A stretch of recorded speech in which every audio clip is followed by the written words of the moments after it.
আসসালামু আলাইকুম প্রিয় শিক্ষার্থীবৃন্দ। আজকে আমি খুব কমন একটি টপিকস দেখাবো। এটা বিভিন্ন ইউনিভার্সিটিতে এখান থেকে প্রশ্ন সাধারণত হয়ে থাকে। সেটা হচ্ছে অ্যাজ ইফ এবং অ্যাজ দো এর ব্যবহার কিভাবে করতে হয় সেন্টেন্সে। এটা বলে রাখা ভালো যে অ্যাজ ইফ এবং অ্যাজ দো দুটির বাংলা কিন্তু যেন। নিয়ম হচ্ছে অ্যাজ ইফ বা অ্যাজ দো শুরুতে যদি প্রেজেন্ট ইনডিফিনিট থাকে তাহলে তার পরে যদি বি ভার্বের প্রয়োজন পড়ে তার ওয়্যার হবে, শুধুমাত্র ওয়্যার।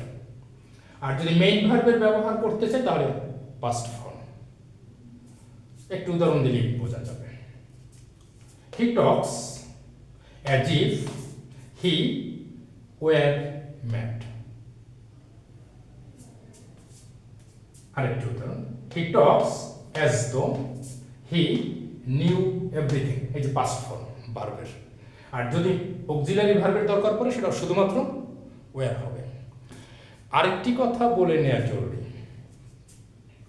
এটাকে এভাবে তো ইউজ দেখাতে হবে বা এরকম প্রশ্ন হয়ে থাকে, আরেকভাবে প্রশ্ন হতে পারে, সেটাও তোমাকে খেয়াল করতে হবে, সতর্ক থাকতে হবে। এই যে আমি কিন্তু এই দুটোর বাংলা কিন্তু বলে দিয়েছি যেন, নিশ্চয়ই তার উদ্দেশ্য আছে। এই সেন্টেন্সটির বাংলা কিন্তু এরকম, he talks as if he were mad. সে এমনভাবে কথা বলে যেন সে পাগল। দ্বিতীয়টার উত্তর, সে এমনভাবে কথা বলে যেন সে সব কিছু জানে। বাংলাটা এই জন্য বললাম, এটাকে যদি ট্রান্সলেশন হিসাবেও দেয় তাহলেও যাতে তোমাদের সুবিধা হয় এটাকে আইডেন্টিফাই করতে।